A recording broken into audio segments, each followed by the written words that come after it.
സിന്ദൂരരേഖ ഭാഗം 6. സ്റ്റോറിയിലേക്ക് പോകുന്നതിന് മുന്നേ ഒരു കാര്യം പറയാനുണ്ട്. കഥയെ കഥയായിട്ട് മാത്രം കാണാൻ ശ്രമിക്കുക. ഇതിലെ കഥാപാത്രങ്ങളും സിറ്റുവേഷൻസും തികച്ചും എൻ്റെ സങ്കല്പത്തിൽ വിരിയുന്നത് മാത്രമാണ്.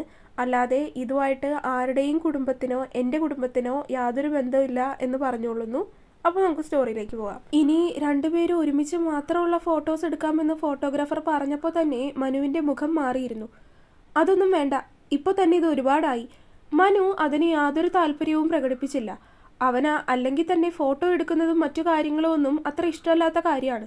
പോരാത്തതിന് ഇപ്പോൾ തന്നെ ഫോട്ടോ എടുക്കുന്നു എന്ന് പറഞ്ഞ് എല്ലാവരും കൂടി വന്ന് ഒരുപാട് ബുദ്ധിമുട്ടിച്ചു. ഇനി രണ്ടുപേരും മാത്രമുള്ള ഫോട്ടോ ഒന്നും എടുക്കാൻ അവന് വയ്യായിരുന്നു.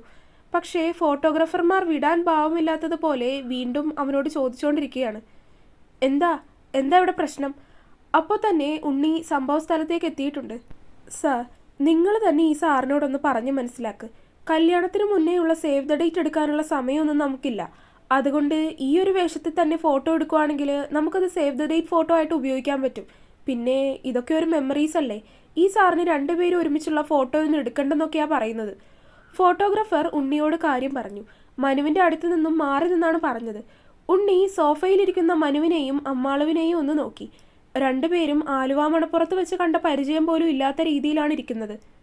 ഞാനിപ്പോൾ ശരിയാക്കി തരാം. അത് പറഞ്ഞ് ഉണ്ണി മനുവിൻ്റെ അടുത്തേക്ക് നടന്നു. ഏട്ടൻ എന്താ ഫോട്ടോ എടുക്കാൻ സമ്മതിക്കാത്തത്? അവൻ്റെ അടുത്തേക്ക് വന്ന് അരികിലായി നിന്ന് രഹസ്യം പോലെ പതുക്കെയാണ് ഉണ്ണി ചോദിച്ചത്. മനു ഒന്നും മിണ്ടിയില്ല. ഏട്ടാ പ്ലീസ്, വെറുതെ ഈ വാശി അതിവിടെ അല്ല കാണിക്കേണ്ടത്. സോ ഫോട്ടോ എടുക്കാൻ സമ്മതിക്ക്. ഉണ്ണി അല്പം ഗൗരവത്തിൽ തന്നെയാണ് അവനോട് സംസാരിച്ചത്. ഉണ്ണി അങ്ങനെ പറഞ്ഞതും മനു മനസ്സില്ലാ മനസ്സോടെയാണെങ്കിലും അതങ്ങ് സമ്മതിച്ചു കൊടുത്തു.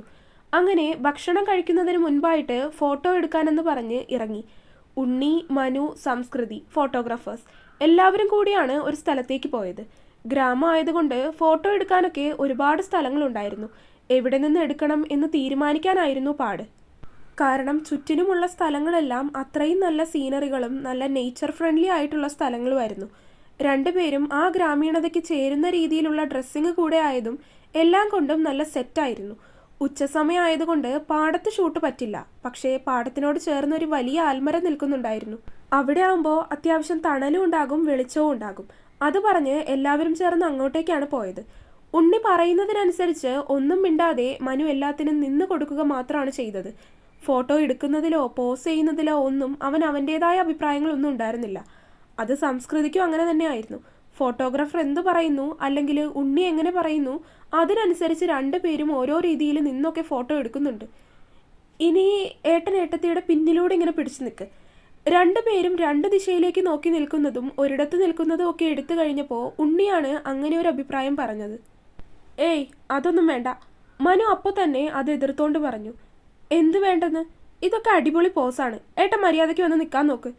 അവൻ പറയുന്നതിനനുസരിച്ച് നിന്ന് കൊടുക്കാൻ ഭാവമില്ലാതെ ഉണ്ണി അവനെ ഫോട്ടോ എടുക്കാൻ നിർബന്ധിച്ചുകൊണ്ടിരുന്നു. ഒടുക്കം ഉണ്ണിയെ ഒന്ന് ദേഷ്യത്തോടെ നോക്കിക്കൊണ്ടാണ് മനു ഫോട്ടോ എടുക്കാമെന്ന് സമ്മതിച്ചത്. ഒന്ന് രണ്ടെണ്ണം എടുത്തു കഴിഞ്ഞപ്പോൾ തന്നെ മനു ഇനി വേണ്ടെന്ന് തീർത്തു പറഞ്ഞിരുന്നു.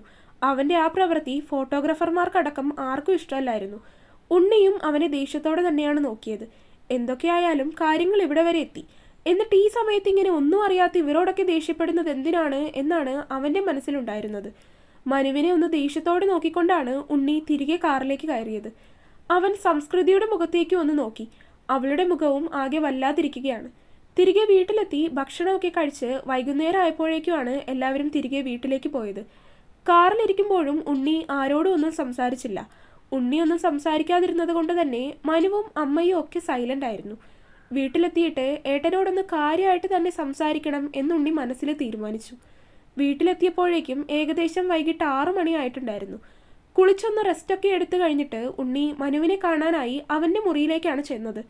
വാതിൽ തുറന്നു കിടക്കുന്നത് കൊണ്ട് തന്നെ അവൻ അകത്തേക്ക് കയറി.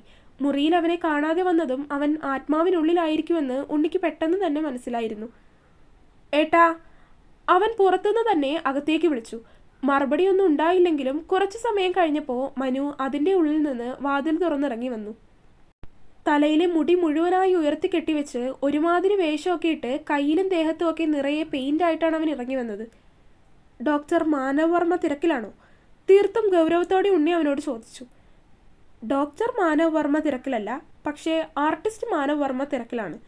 കയ്യിലുണ്ടായിരുന്ന പെയിന്റ് ഒരു തുണിയിലേക്ക് തുടച്ചുകൊണ്ട് മനുവും തിരികെ പറഞ്ഞു. തിരക്കിലായാലും അല്ലെങ്കിലും എനിക്ക് ഏട്ടനോട് കുറച്ച് കാര്യങ്ങൾ സംസാരിക്കാനുണ്ട്. I expected you to come earlier. എന്തേ ഇത്ര വൈകിയെന്ന് ഞാനിപ്പോൾ ചിന്തിച്ചതേയുള്ളൂ.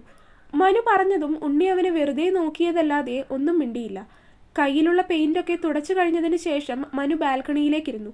അവന് പിന്നാലെ തന്നെ ഉണ്ണിയും അങ്ങോട്ട് വന്നു. ഏട്ടൻ ആ പെൺകുട്ടിയെ മനസ്സുകൊണ്ട് ഒട്ടും അംഗീകരിക്കാൻ പറ്റുന്നില്ലേ? ഉണ്ണി അവൻ്റെ മുഖത്തേക്ക് നോക്കി വളരെ ഗൗരവത്തിലാണ് ചോദിച്ചത്. അതിന് മനു ഒന്നും മിണ്ടാതെ ആ കസേരയിലേക്ക് ചാരിയിരുന്നു. ഇന്നത്തെ എൻ്റെ പെരുമാറ്റം ആർക്കും ഇഷ്ടായില്ല അല്ലേ? ഉണ്ണി ചോദിച്ചതിന് ഉത്തരം പറയാതെ മനു അതാണ് തിരികെ ചോദിച്ചത്. ഉണ്ണിക്ക് അതിനുള്ള ഉത്തരം മറച്ചു വെക്കാൻ തോന്നിയില്ല. അവൻ അതേ എന്ന രീതിയിൽ ഒന്ന് മൂളി. യെസ്, അതാണ് പ്രശ്നം. എൻ്റെ സ്വഭാവം എപ്പോൾ എങ്ങനെയാണ് എന്താണെന്നുള്ളത് എനിക്ക് പോലും ഒരു എത്തും പിടിയും കിട്ടാതിരിക്കുവാണ്. ഇന്നത്തെ ആ ഒരു ചെറിയ സംഭവം പോലും ആ കുട്ടിയെയും നിങ്ങളെയും എല്ലാവരെയും ഒത്തിരി ദേഷ്യത്തിലാഴ്ത്തി. അങ്ങനെയുള്ളപ്പോൾ എൻ്റെ കൂടെ ഒരു ജീവിതം മുഴുവൻ ചിലവഴിക്കുമ്പോൾ ആ പെൺകുട്ടി ഇതൊക്കെ അഡ്ജസ്റ്റ് ചെയ്ത് ജീവിക്കേണ്ടി വരില്ലേ? ഒരു വിവാഹം എന്ന് പറയുന്നത് രണ്ടുപേരും തമ്മിൽ ഒരുമിച്ച് ജീവിക്കുന്നതാണ് ഏട്ടാ. അതുപോലെ തന്നെ ആ രണ്ടുപേരും ഒരുപോലെയുള്ള ജീവിതാവസ്ഥയിൽ നിന്ന് വന്നവരാവണം എന്നില്ല, ഒരുപോലെയുള്ള സ്വഭാവം ഉള്ളവരാവണമെന്നില്ല. അതുകൊണ്ട് വിവാഹം കഴിയുമ്പോൾ നമ്മൾ ജീവിതത്തിൽ ഒരുപാട് അഡ്ജസ്റ്റ്മെൻറ്റുകൾ ചെയ്യേണ്ടി വരും. സോ ആ ഒരു കാരണം കൊണ്ട് മാത്രം വിവാഹം വേണ്ടെന്ന് വെക്കേണ്ട ഒരു അവസ്ഥയുണ്ട് എന്നെനിക്ക് തോന്നുന്നില്ല. ഉണ്ണി തൻ്റെ ഉള്ളിലുള്ള കാര്യം അവനോട് തുറന്നു പറഞ്ഞു.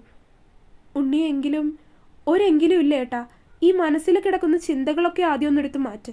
മനസ്സിനെ ഒന്ന് കാമാക്കാൻ ശ്രമിക്കുക. അല്ലാതെ ഏത് സമയവും എനിക്ക് താല്പര്യമില്ലാത്തൊരു വിവാഹത്തിന് വേണ്ടിയാണ് ഞാൻ ഒരുങ്ങിക്കൊണ്ടിരിക്കുന്നത് എന്നൊരു ചിന്തയുള്ളത് കൊണ്ടാണ് ഇങ്ങനെയൊക്കെ പെരുമാറിപ്പോകുന്നത്. ഉണ്ണി അങ്ങനെയൊക്കെ പറയുന്നത് കേട്ടതും മനു അവനെ ഒന്ന് നോക്കി. എപ്പോഴും ഉള്ളതുപോലെയുള്ള ചിരിയും കളിയും തമാശയും ഒന്നും അവൻ്റെ മുഖത്തില്ല. ശരിക്കും ഡോക്ടർ മാനവർമ്മയാണ് അവനിപ്പോൾ. ഞാൻ ശ്രമിക്കാം. അത് മതി ഏട്ടാ, ശ്രമിച്ചാൽ മതി. നമുക്ക് മാറ്റാൻ കഴിയാത്തതായിട്ട് ഒന്നുമില്ല. ഏട്ടൻ്റെ കൂടെയുള്ളൊരു ജീവിതം സ്വപ്നം കാണുന്ന പാവം പെൺകുട്ടിയാണ് സംസ്കൃതി. ഇന്ന് ഏട്ടൻ അങ്ങനെയൊക്കെ പെരുമാറിയപ്പോൾ അവളുടെ മുഖത്തുനിന്ന് തന്നെ അത് എത്രമാത്രം വിഷമായി എന്ന് മനസ്സിലാക്കാൻ പറ്റുന്നതായിരുന്നു. എങ്കിലും ആ പെൺകുട്ടി അത് ആരോടും പറഞ്ഞൊന്നുമില്ല. ഷീ ഈസ് വെരി ഇന്നസെൻ്റ് ഏട്ടാ. അതിനെ വെറുതെ വിഷമിപ്പിക്കരുത്. അവൻ്റെ കയ്യിലൊന്ന് തട്ടിക്കൊണ്ട് ഉണ്ണി പറഞ്ഞതും മനു അവൻ പറഞ്ഞ കാര്യങ്ങളൊക്കെ കേട്ടിരിക്കുന്നുണ്ട്. എന്തായാലും ഏട്ടൻ റെസ്റ്റ് എടുക്ക്. ഇതൊക്കെ ഒന്ന് പറയണമെന്ന് തോന്നിയത് കൊണ്ട് വന്നതാണ്. അത് പറഞ്ഞ് ഉണ്ണി കസേരയിൽ നിന്ന് എഴുന്നേറ്റു. ആർട്ടിസ്റ്റ് മാനവർമ്മയുടെ തിരക്കേറിയ സമയം എനിക്ക് വേണ്ടി തന്നതിന് നന്ദി പറയുന്നു.